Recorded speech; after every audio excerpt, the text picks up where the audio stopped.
कि भारत के प्राकृतिक संसाधनों पे पहला अधिकार इस देश के मुसलमानों का है। किसी ने नहीं पूछा ये कम्युनल बात नहीं कहनी चाहिए, ये सांप्रदायिक बात नहीं कहनी चाहिए। सबने कहा ये तो महान सेकुलरिज्म की बात कही गई है।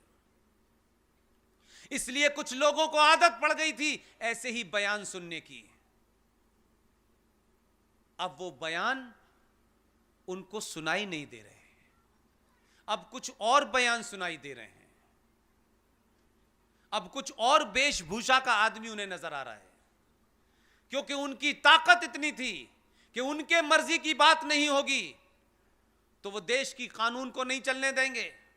और कानून किसी एक 70 साल की महिला बुजुर्ग को अगर वो तलाक लेने के लिए भारत के सुप्रीम कोर्ट में जाए और सुप्रीम कोर्ट उसे फैसला दे दे, न्याय व्यवस्था के हिसाब से दे दे, तब भी उनको लगा कि नहीं, ये जजेस, ये हिंदू जजेस कौन होते हैं हमारी मुसलमान महिला को तलाक देने का जिनके पास अधिकार है, हम इसको नहीं मानेंगे।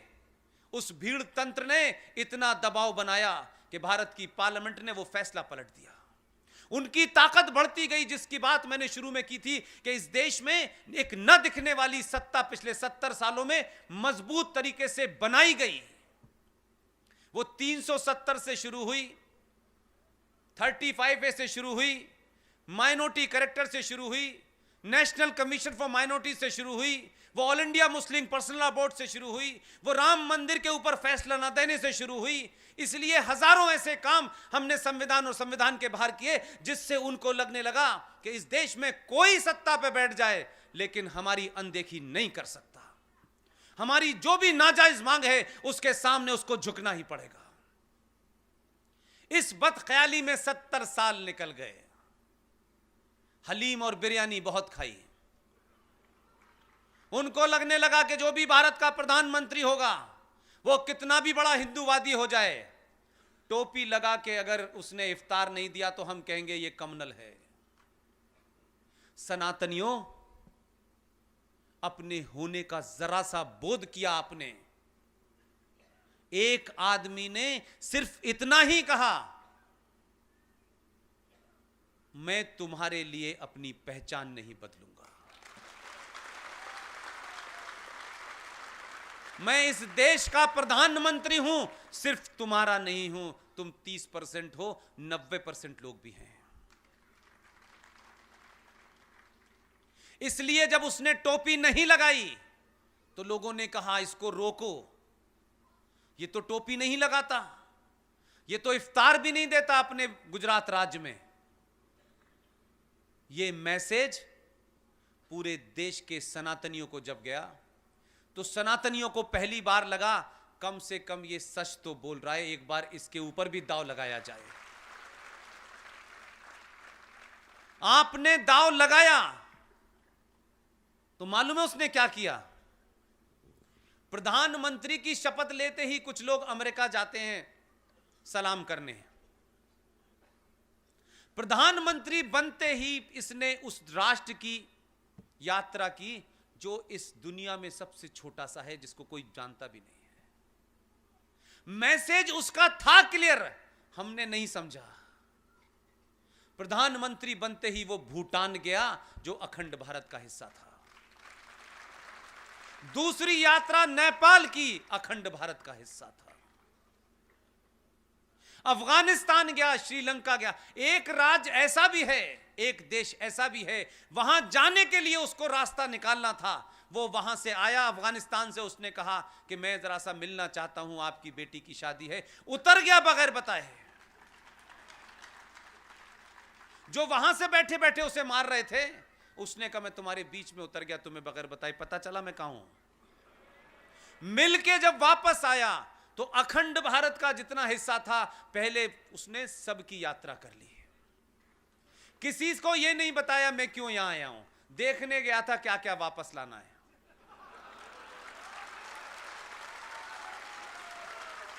और उसको पहली बार लगा कि अखंड भारत की बात कहना, नारा लगाना बहुत आसान है। उसने कहा जो भारत है, जो इस भारत के टुकड़े करना चाहते हैं, जिन्होंने इस भारत को संवैधानिक तौर पे भारत से अलग कर रखा है, जो अभी भी एक नया राष्ट्र बनाने की ख्वाहिश रखते हैं, उसने शुरुआत वहां से कर दी है।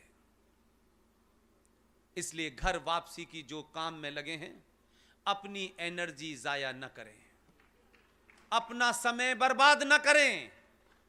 जितने भी इस देश में अगले 10 साल तक सेमिनार करने की, भाषण के लिए लोगों को बुलाने की अगर आपकी इच्छा है, तो आप कहिए कि अगला सेमिनार हम यूनिफॉर्म सिविल कोड पे करेंगे।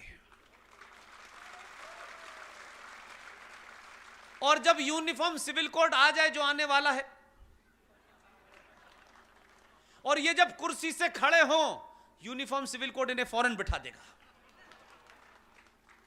और उसके बाद जैसे जैसे ये कानून बनते जाएं, आप इसको भूल जाएं। आप याद दिलाएं इस देश को, 76 में भारत की पार्लियामेंट में 42nd कॉन्स्टिट्यूशनल अमेंडमेंट पास हुआ। उसकी 7वीं सूची के अंदर यह कहा गया कि केंद्र सरकारें और राज्य सरकारें पॉपुलेशन कंट्रोल और फैमिली प्लानिंग के ऊपर कानून बनाएं। 76 में ये लोग नहीं थे सत्ता में। अपने सेमिनार का टॉपिक और मौजू बदलिए। ये सीएए पे जो लोग भी इस देश में, खास तौर से सनातन के मानने वाले, ये लोग जो भी सेमिनार कर रहे हैं, ये उस प्रोपेगेंडा को आगे बढ़ा रहे हैं। एक कानून बन गया, अब उस पर चर्चा किस बात की है? अब तो उसके ऊपर अमल करने का समय है। आप उस पर चर्चा कर रहे हैं। उसने अब तक 800 हिंदुओं को नागरिकता दे दी है। वो रुकने वाला नहीं है, उसे आप लोग मत रोकिए। आप लोगों का यह सेमिनार करना सीएए के ऊपर, आप नहीं समझ रहे, अनजाने में आप किसी के हाथ का हथियार बन रहे हैं। एक काम हो गया, भूल गए, खत्म कहानी। जैसे हजारों कानून बने, आपने कभी चर्चा की नहीं की। आप यूनिफॉर्म सिविल कोड पे कीजिए। यूनिफॉर्म सिविल कोड जिस दिन पास हो जाए, भारत के राष्ट्रपति के साइन हो जाएं, उसी दिन के बाद से आप कहिए पॉपुलेशन कंट्रोल पे चर्चा होनी चाहिए। यह लगातार दबाव अगले 50 साल तक बना के रखिए। 1 मिनट के लिए भी बैठना नहीं है। और आने वाली जनरेशनें, ये छोटे छोटे बच्चे, ये छोटी छोटी बच्चियां, क्योंकि आप अपने घरों में माएं उनसे बात नहीं करती, पिता को फुर्सत नहीं है बात करने की, भाई को फुर्सत नहीं है बात करने की। इसलिए समस्या यह हो गई है कि जो बच्ची से उसकी मां बात नहीं करती, जो चमत्कार के उसमें जने कहां कहां चली जाती हैं। आप उस परंपरा के लोग हैं कि आपको चमत्कार की जरूरत नहीं है, आप अपने आप में एक चमत्कार हैं। आप अपने घर की बच्चियों से, उन बच्चों से जिनसे आप बात नहीं करते, और एक बड़े होने के नाते उस बड़ी कुर्सी पर बैठने के बाद जब आप बात करते हैं तो आप उससे अपनी नजदीकी नहीं बनाते। दौर बदल गया है। 20 साल पहले ऐसा हो सकता था, आज नहीं हो सकता, क्योंकि आपके बच्चे के पास इतनी इंफॉर्मेशन है कि आपके ज्ञान की उसे जरूरत नहीं है। लेकिन जिन चीजों पे वो कंफ्यूज है, उस पे दोस्त की तरह उससे बात करें। हर मां अपनी बेटी से दोस्त की तरह बात करे। उसके मन में भी बहुत सारे सवाल हैं, उसके मन में भी समाज के बदलाव हो रहे हैं। आप पे समय नहीं है, या तो आप सास भी कभी बहू देखेंगी। यह बात अलग है कि अब बहू पार्लियामेंट में आ गई है, अब तो देखना छोड़ दीजिए, और चमत्कार की आशा में घर से बाहर मत जाइए। जितना समय अपने परिवार में अपने बच्चों के साथ बात करेंगी, मुझे पूरी उम्मीद है कि आपकी बेटी, उसके अंदर भी बहुत सारे बदलाव हो रहे हैं। वो भी इस समाज से कहीं इन्फ्लुएंस हो रही है, गलत तरीके से इन्फ्लुएंस ना हो जाए। दोस्त बन के उससे कहिए कि शहर में सबसे अच्छी पिक्चर लगी है, मैं सिर्फ तेरे साथ ही देखने जाऊंगी।